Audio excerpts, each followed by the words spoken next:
This is Bill Jasper with the New American Magazine.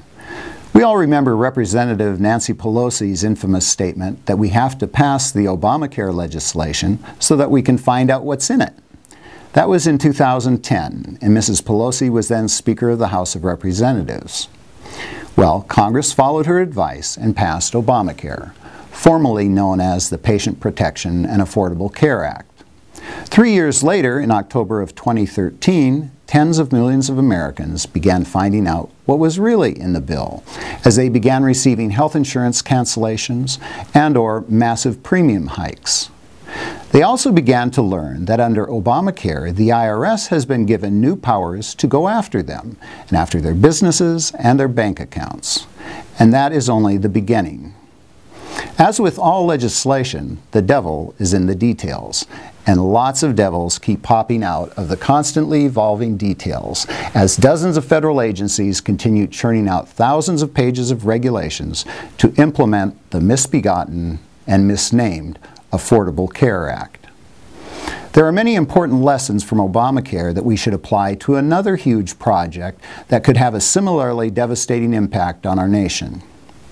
In November 2009, President Obama announced his intention to have the United States participate in a so-called trade agreement known as the Trans-Pacific Partnership. I say so-called trade agreement because 80% of the proposed agreement deals with a great many issues besides trade.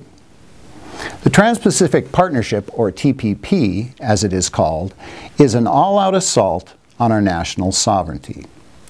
It would unconstitutionally transfer legislative powers from the U.S. Congress, our state legislatures, our city and county governments, to multinational corporations and unaccountable international bureaucrats at the World Trade Organization, otherwise known as the WTO.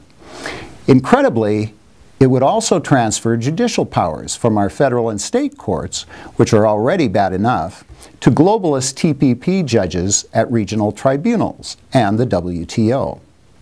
It would also confer huge advantages on foreign businesses and large multinationals, while at the same time putting companies that operate here in America, especially small and medium-sized enterprises, at a competitive disadvantage. American businesses would remain shackled by the regulations of EPA, FDA, OSHA, etc., while their foreign competitors could operate here unimpeded by those same strictures. Like the infamous NAFTA trade agreement passed in the 1990s, the TPP would usher in another wave of outsourcing, as the remaining manufacturing and technology bases would be given incentives to move to the Pacific Rim countries, resulting in millions of more American job losses. With TPP negotiations on track to be completed by the end of 2013, President Obama will likely ask Congress to approve this trade agreement in early 2014. Contact your senators and representatives and urge them to oppose the Trans-Pacific Partnership, and visit thenewamerican.com to see the many informative articles we've published detailing the dangers of the TPP.